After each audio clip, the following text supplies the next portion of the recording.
pengalaman yang mengesan ya. Ya sudahlah, asal cerita aja deh. Cari-cari pertanyaannya aneh sih suster ini. Suruh ingat masa lalu, nggak ada yang mengesan. Coba sekalian aku tanya lagi nih. Apa yang apa saudara?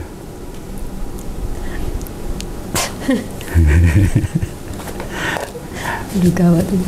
Apa yang menjadi kekuatan Bapak Uskup sebagai imam? Menjadi kekuatan Bapak Uskup apa sebagai imam? Kekuatannya apa ya? Ya apa tadi, kasih tadi kali ya. Kasih itu kemudian prinsip tadi. Ya kalau memang Tuhan memakai sampai hancur sebetulnya kan sudah haknya lah gitu kan. Dia sudah memberi banyak pada kita. Mungkin kalau kita mau kembalikan tetap nggak cukup ya kan. Nah, tapi prinsip tadi tidak mau ada yang tidak beres. Kemudian kalau bisa maksimal 100%. Lalu pemberian dirinya juga harus total.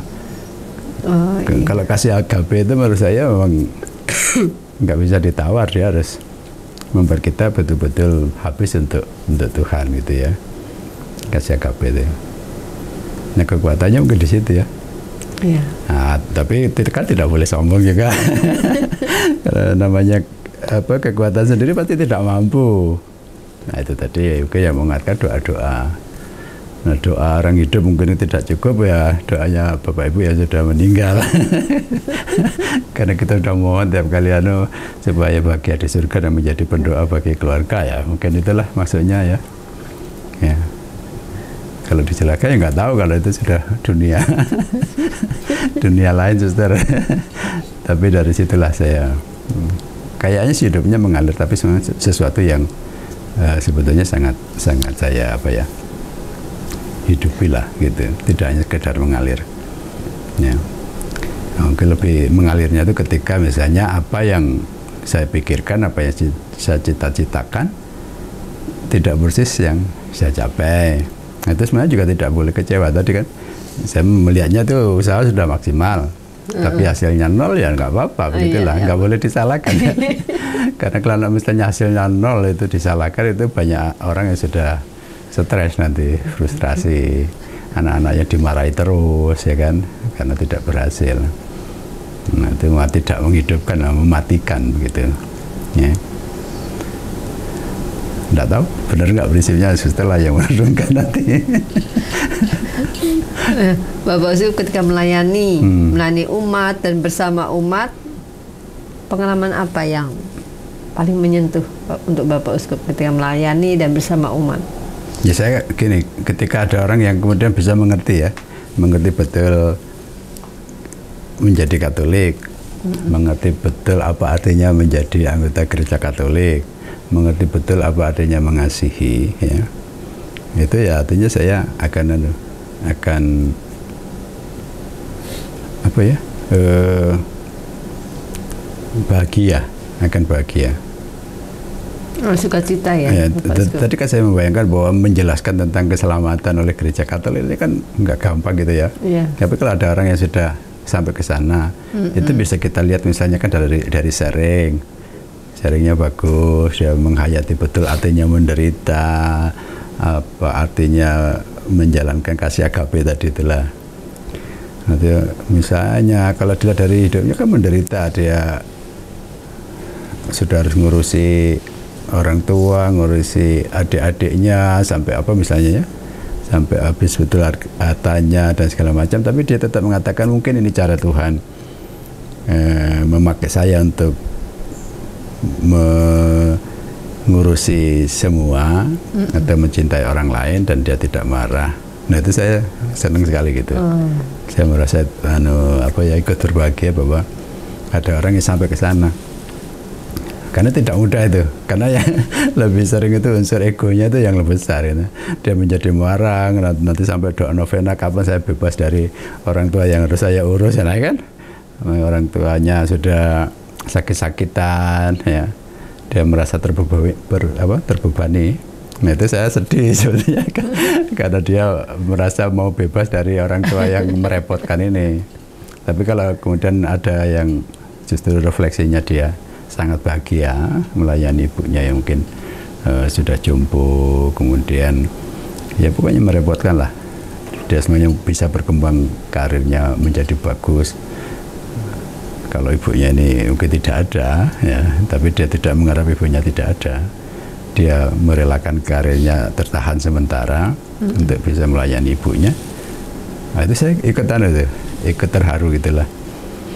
Nah, memang kalau misalnya mau dibandingkan dengan melihat penderitaan Kristus, yang sudah saya renungkan lah, tahu bahwa dia penderitaan yang paling berat ya, kita tidak bisa nangis lagi atau tidak terharu pada karena Yesus sudah mengajarkan semua total ini. Tapi kalau kemudian ada orang yang bisa menghayati itu, ya, di dalam keluarga atau dalam hidup sehari-hari, nah saya mudah terharu gitu kalau melihat seperti itu. Kalau sekarang ya terbantu dengan video-video singkat di TikTok atau apa itu ya, nah itu cukup membantu. Nanti saya mau katakan saya pakai ini untuk menjelaskan tentang penderitaan Yesus yang paling besar itu ya. Nah ketika terjadi di antara kita manusia, kita bisa terharu karena langsung konkret ya. Nah itulah juga sebetulnya mengapa Allah mau menjadi manusia, untuk mengajarkan tadi, mengajarkan bagaimana menjadi manusia yang benar, dan kita bisa mengenal Allah yang benar, yang mengasihi kita lewat Allah yang menjadi manusia yang benar tadi ya. Susah ya. Bapak Uskup, sekarang tantangan dalam menanggapi panggilan Tuhan apa? Tantangan ada di mana-mana. Iya. Tidak diterima orang tantangan, tapi ya menurut saya nggak apa-apa ya. Sudah risiko. Tidak semua orang bisa menerima orang lain, dan saya tidak memaksa untuk diterima. Kalau nanti tidak diterima di Tanjung Karang ya tidak apa-apa. Saya tidak punya cita-cita menjadi uskup Tanjung Karang. Kalau tidak diterima ya tidak apa-apa, malah bagus ya. Tinggal pensiun. ke Balaraja. Ya mudah-mudahan lah ya. Tapi kayaknya udah, saya lihat arah dasar keuskupan yang sudah dibawa bersama Monsinyur Harun itu kan bagus ya, hampir sama dengan yang kami sinodkan kemarin di Palembang. Artinya Bapak Uskup Harun juga membawa apa yang dulu dihidupi di Tanjung Karang untuk nanti di Palembang. Saya mengamini karena yang dipilih adalah Allah adalah kasih ya. Nah, itu menurut saya tidak bisa ditinggalkan karena kita sedang menghidupi kasih Allah itu. Ya, tantangan mengamalkan kasih itu ya pasti ada. Malah Yesus sudah memberi apa ya? Memberi peringatan. Kalau kamu ditolak, dianiaya, kepadamu difitnahkan segala yang jahat, ya kan? Nanti kamu ditangkap, dihadapkan kepada mahkamah agama. Ya, ingatlah bahwa aku sudah mengalami semua itu. Nah, kalau kita mengalami itu juga nggak bisa nolak karena kita ngikuti yang sudah pernah mengalami. Ya tidak apa-apa. Nah, tapi kalau dari umat sendiri tidak menerima ya nggak apa-apa gitulah. Nah, orang lain nggak ada yang maksa lah, ya, akan selalu ada. Yang penolakan ketidak menerimaan ya, tidak apa-apa, malah bagus. Kan seneng kan kalau tidak diberi tugas. Ya, nanti kalau saya memberi tugas banyak sama saya diterima lah ya. Tapi kan itu kan yang Bapak Uskup jawab itu tantangan Kawalitiman di Keuskupan Tanjung Karang. Ini tantangan menjadi imam. Jadi imam. Ya, kalau menurut saya kemajuan teknologi ini saat ini menjadi tantangan utama. Orang dijauhkan dari Tuhan. Ya. Itu tadi mau menjelaskan bahwa kita butuh penyelamat ini. Yesus satu-satunya penyelamat ini kan kalau saat ini kan dikaburkan oleh oleh kemajuan dunia, arus zaman ini. Karena orang merasa nggak cukup, sudah cukup hidup dengan kehebatan sendiri kan.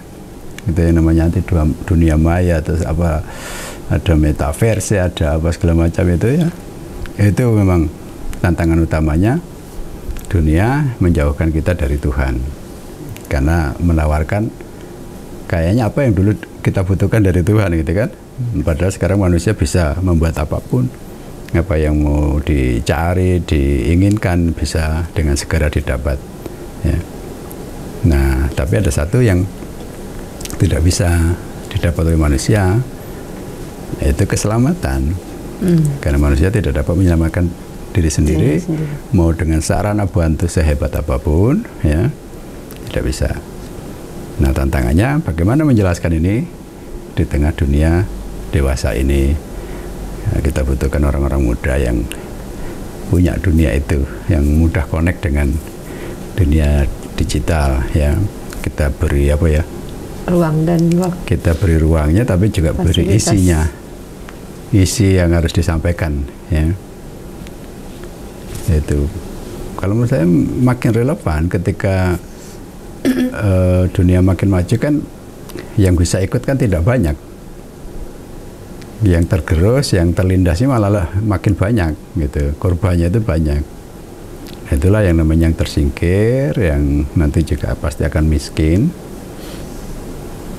yang harus diurus oleh gereja.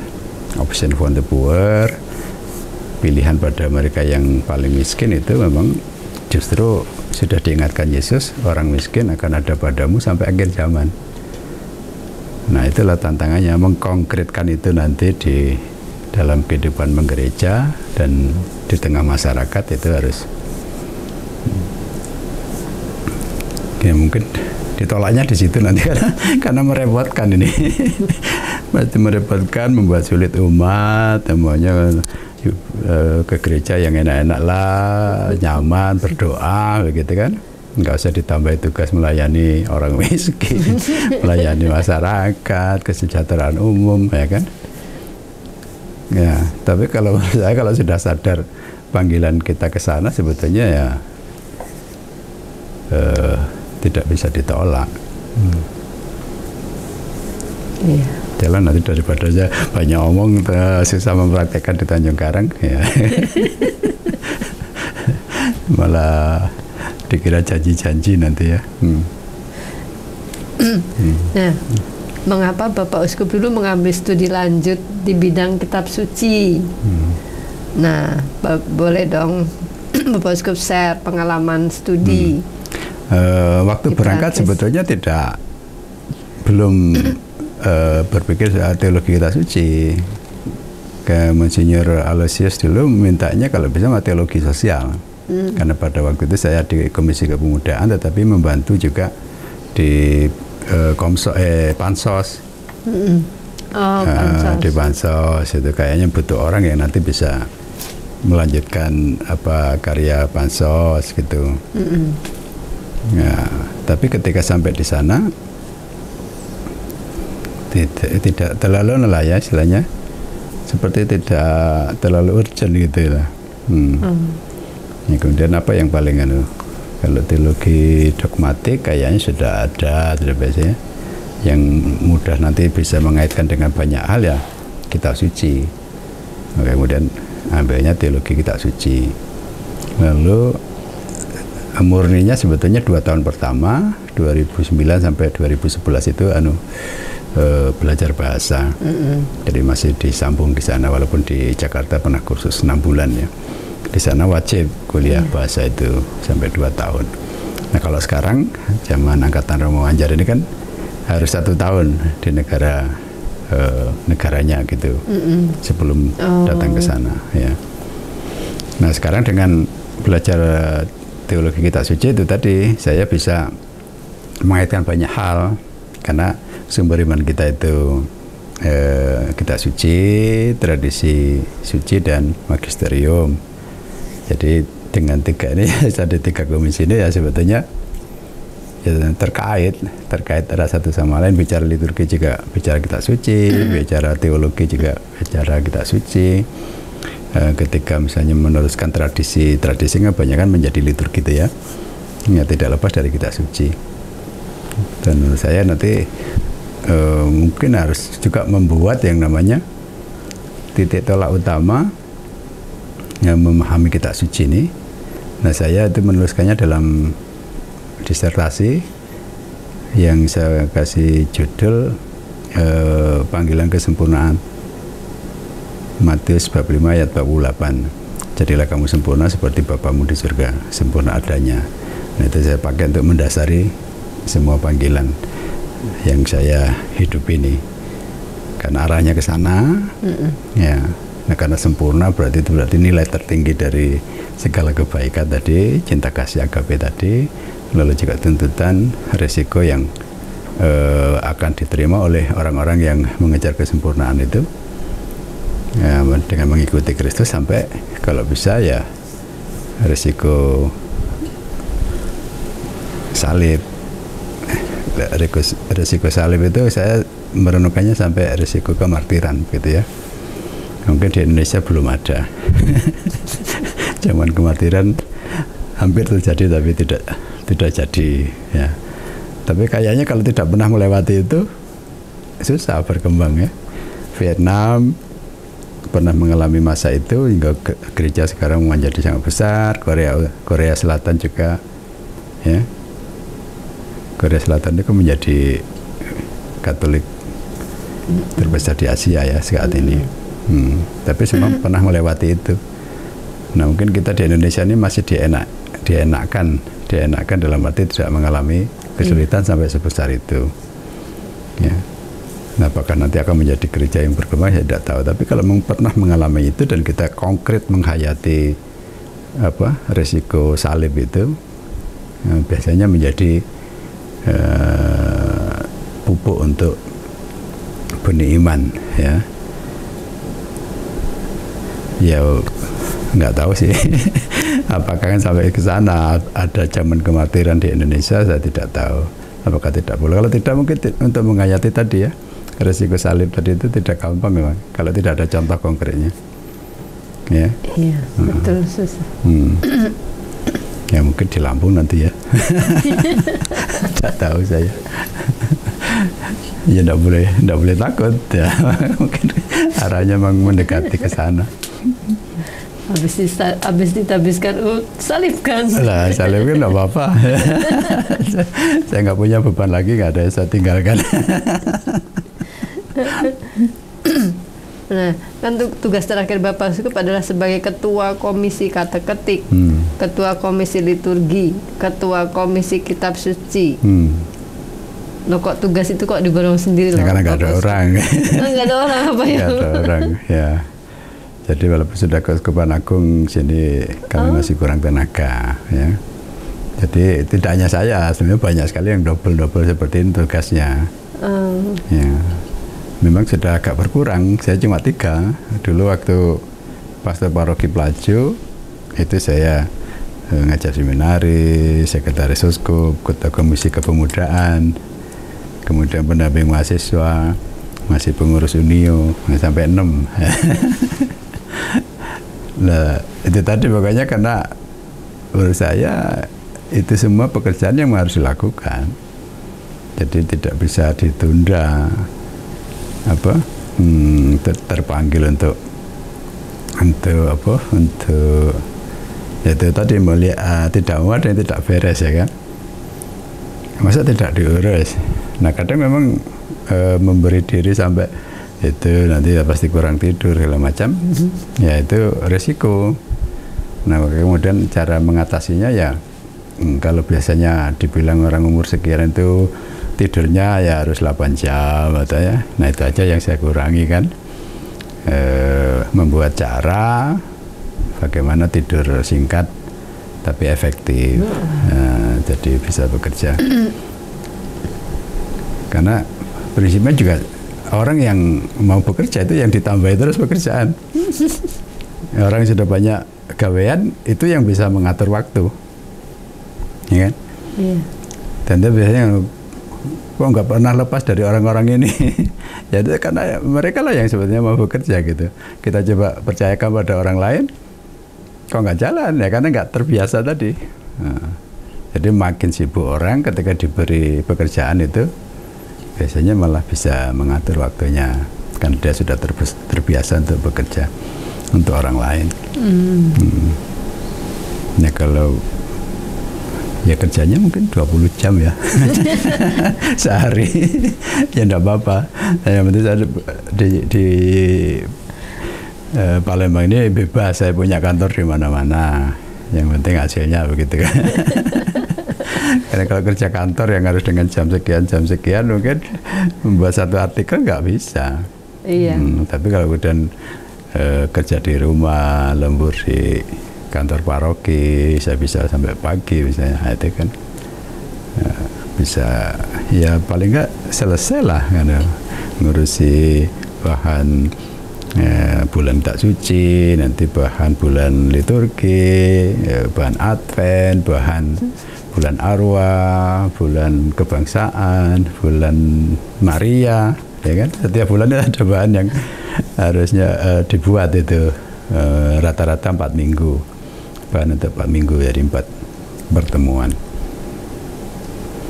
Memang tidak ada waktu istirahat jadinya bang, karena baru mau selesai Agustus, bulan kebangsaan sudah bulan tak suci, kemudian bulan Rosario, ya bulan Rosario kami juga bikin bahan sendiri, lalu bulan arwah, lalu Advent, Januari agak kosong, itu sebetulnya kalau mau ngisi juga bahan bulan perdamaian begitu ya. Februari sudah Prapaskah, terus begitu 7 tahun. Luar biasa. Ya nggak ada hasilnya. Ditanya hasilnya apa ya kayak gitu. Pertemuan aja. Apakah berdaya bagi umat? Tidak tahu. Pasti lebih banyak direpotkan tadi ya. Nah, karena nanti kan ada yang berkesan, ini kok banyak, susah diterjemahkan ya. Mengikuti Yesus memang susah. Nggak usah diterjemahkan ya, dipraktekkan aja. Bapak Uskup kan pernah membuat aneka kreativitas katekese ya, seperti basar kitab suci, kartu yuket, dan permainan ular tangga yang berisi kitab suci. Ini ide yang sangat luar biasa, Pak Uskup. Mengapa bisa sampai muncul ide yang seperti ini? Ya, karena mikir terus. Karena banyak yang bosan dengan apa kan nanti katekese yang konvensional, pertemuan pendalaman iman yang enggak. Saya berprinsip mempertahankan yang konvensional itu. Karena apa? Ya karena kita menghidupi yang kayak gitu kan, liturgi, misa, kemudian nanti ada jalan salib, ada rosario, itu kan semua konvensional. Dan tidak akan kita ubah, karena itulah yang justru mempertahankan gereja tetap hidup sampai sekarang. Kesetiaan pada hal-hal yang sederhana, kesetiaan untuk mengikuti apa yang diperintahkan Tuhan itu. Jadi, nah lo yang kayak tadi itu sebenarnya hanya variasi, tidak akan mengubah, karena yang konvensional tetap dipertahankan, variasi, tapi juga terutama untuk orang muda maksud saya. Ya karena contoh-contoh yang ditawarkan oleh kemajuan dunia itu kan jauh lebih banyak begitulah. Sebenarnya saya hanya meniru kan. Membuat yuket itu katekese itu kan dari domino. Nah, gaple. Kalau misalnya jodohin angka-angka ini jodohin ada namanya kategori misalnya 5 peristiwa gembira, ya kan? Terus nanti jodohnya ya detailnya itu kan. Lalu yang di kitab suci juga bisa, itu juga gaple, domino. Kategori misalnya kitab sejarah, kemudian kategori surat Paulus. Ya semua ada. Kita sarananya ada, tinggal meniru ya permainan gaple dan domino. Lalu yang yulit itu artinya kartu liturgi untuk orang muda, itu kayak soliter. ada 13 kartu Indo, misalnya alat liturgi buatan, alat liturgi alami, petugas liturgi, warna liturgi, kan? Nanti tinggal nyusun di bawahnya. Nah, itu kayak soliter. Tahu ya soliter ya, sister ya, kartu remi yang mengurutkan itu. Nah kalau bisa, ini ada anak-anak muda yang jago-jago dunia digital ini, itu nanti dibuat aplikasi maksud saya. Nah kami idenya sudah ada tapi belum kesampaian ke sana. Nah lalu yang pasar malam itu idenya juga pasar malam. Nah, apapun ada dan ditawarkan, semua orang seneng, ya kan? Nah prinsipnya ada permainan, kemudian ada hadiah. Nah, pasar malam Kitab Suci juga mengadopsi itu persis gitu, artinya ada permainan kemudian ada hadiah. Nah, sekarang tinggal permainannya dibuat dari Kitab Suci. Nanti ada ikan Santo Petrus, ada panah Yonatan, ada misalnya Menara Babel, ada ular tangga 7 hidup menurut roh, hidup menurut daging, gitu kan. Tangganya itu misalnya kasih agapai tadi misalnya, kemudian ada atau 7 karunia Roh Kudus melawan 7 dosa pokok. Nah itu menariknya ya setelah di ular tangga itu, kalau jumlah ular dan tangganya itu sama, itu nggak selesai. Yang ada 1-2 yang bisa selesai tapi lama sekali. Itu artinya kekuatannya berimbang. Nanti refleksinya itulah, kalau hidup kita juga seimbang antara yang baik dengan yang jahat, dan mungkin kita tidak berkembang. Kalau misalnya tangganya lebih banyak, misalnya yang dibuat itu 12 kasih agape misalnya, kemudian ularnya itu 10 tulah misalnya, nah itu kemungkinan selesainya banyak. Ya memang sudah jelas lah, banyak kebaikan berarti menang, banyak kejahatan berarti kalah. Yang seimbang ya itu tadi muter-muter. Nah, tapi itu menarik, nanti refleksinya kan, kalau misalnya itu untuk kaderisasi, bisa sampai ke refleksi, tidak hanya sekedar permainan ya. Kalau kami sudah dibantu membuat monopoli holy box ya. Yang pakai uang itu ya? Nah itu menarik ya sebetulnya, karena di situ nanti ada, kita bisa beli tanah di Bethlehem, di Yerusalem, di Nazaret, itu kan dari hasil yang kita dapat. Tapi kemudian apa yang harus kita lakukan, misalnya ada kartu yang nanti itu misalnya 10 perintah Allah, 5 perintah gereja gitu ya. Ketika mendapat misalnya 10 perintah Allah dengan pertanyaan apa yang sudah dihidupi dari 10 perintah Allah, apa yang belum. Nah, terpaksa kita jujur ya. Pernah mencuri enggak? Nah. ya sedikit-sedikit pernah gitu. Nah itu bagus itu. Tapi ya kadang mungkin membosankan ya ketika ada isi rohaninya itu kan menjadi berat ketimbang permainan murni yang misalnya kalau gable ya pokoknya suka-suka itu. Tapi menurut saya intinya mau menanamkan nilai-nilai kekristenan itu tetap lewat permainan-permainan yang sebetulnya sangat umum. Ini kalau pasar malam Kitab Suci itu kemungkinan apanya jauh lebih banyak ya. Anak-anak pasti suka ya, apalagi dengan hadiah itu. Jadi intinya tidak supaya kita juga tidak ketinggalan zaman, kita memanfaatkan apa yang bisa kita tiru dari sarana-sarana duniawi. Ini termasuk misalnya ketika kita membuat tempat ziarah, kalau bisa itu dengan rekreasi umum lah, digabung. Jadi kita mendekatkan yang sakral dengan yang profan. Kalau dipisahkan itu nanti nggak laku gitu, tidak laku. Nah kalau bisa apa yang kita hidupi di tempat ziarah murni sebagai orang Katolik itu dekat dengan apa istilahnya tempat rekreasi umum yang didatangi banyak orang. Jadi sama-sama. Ya, kalaupun dapat hasil sedikit tidak apa-apa. Tapi paling tidak orang tahu bahwa kita berdoa. Nah, mungkin nanti mereka numpang foto-foto aja nggak apa-apa juga, gitu. Tempat ziarah.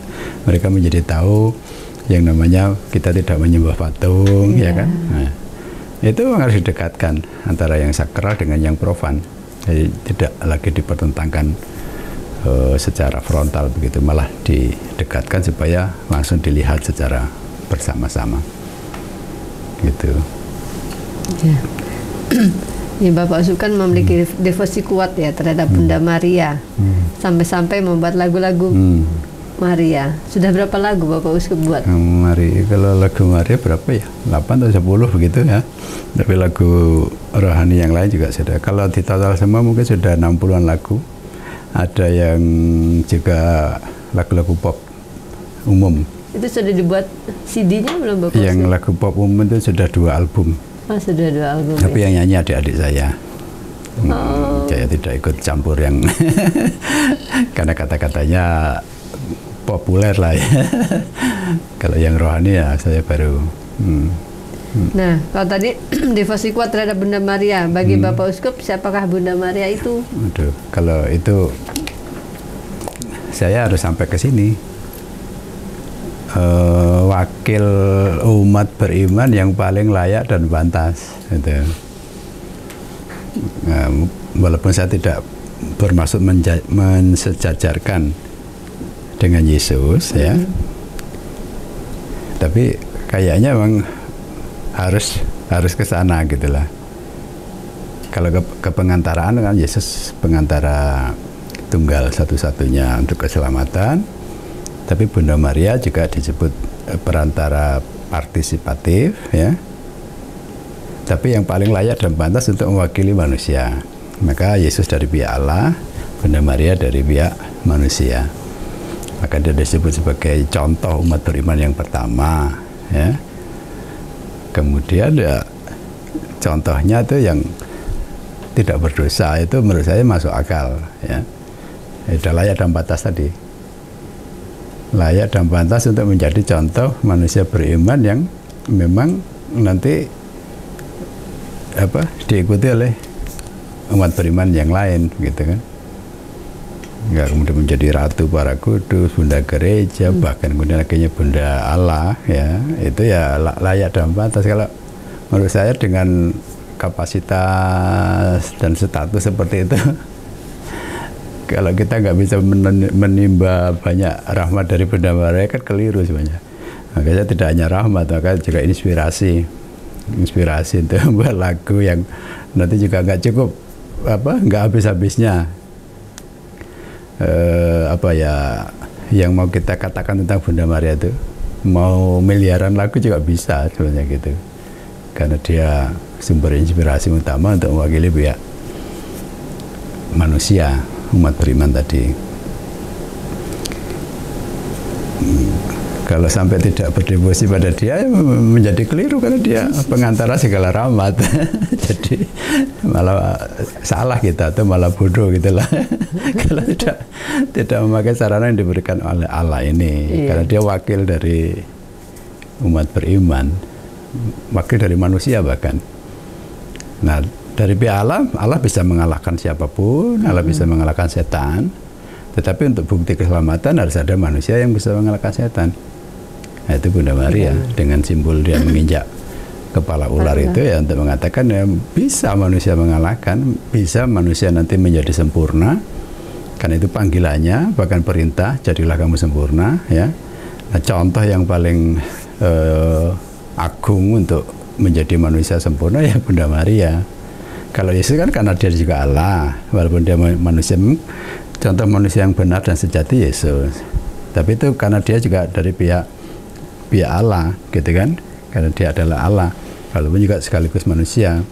Tapi kemudian harus ada wakil dari pihak manusia ini, ya Bunda Maria. Nah, kalaupun disebut kemudian Yesus putra sulung kebangkitan, setelah itu orang-orang yang dikasihi, yang Maria pasti yang pertama. Iya. Maria yang dikasih kan, yang dikasih, masa nggak Yesus nggak mengasihi ibunya, ya kan? Kalau kemudian Bunda Maria diangkat ke surga dengan jiwa dan raganya, ya itu sudah layak dan sepantasnya, ya kan? Buah dari putra sulung kebangkitan tadi memang tidak bisa dilepaskan Bunda Maria dari jasa Yesus. Itu harus ditekankan juga ya. Tapi menurut saya juga doa-doa kita sampai seperti menyembah itu ya menurut saya menjadi masuk akal ya. Orang lain mungkin menafsirkan salah, tapi kita itu tidak menyembah, kita berdoa, tapi dengan penghormatan yang masih mungkin kurang, karena Allah sendiri menghormati dia. Apakah penghormatan kita bisa lebih besar dari penghormatan Allah? Kan tidak bisa. Ya.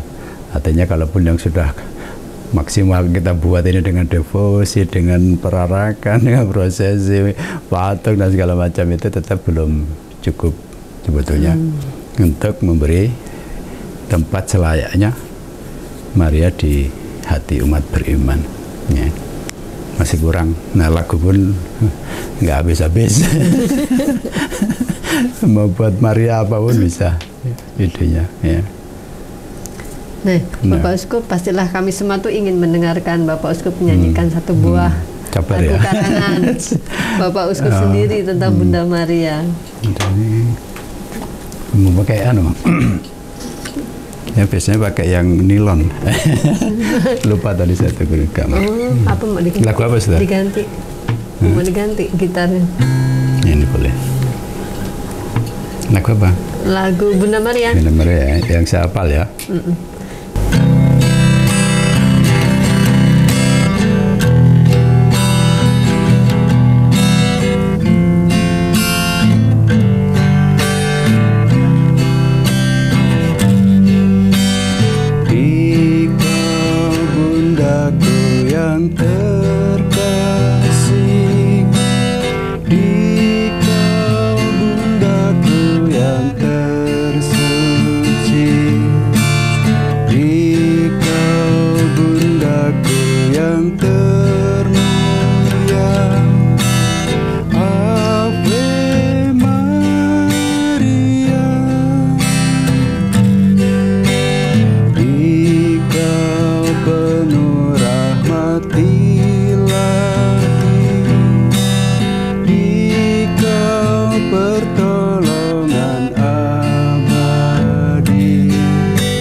Bagus sekali Bapak Uskup lagunya.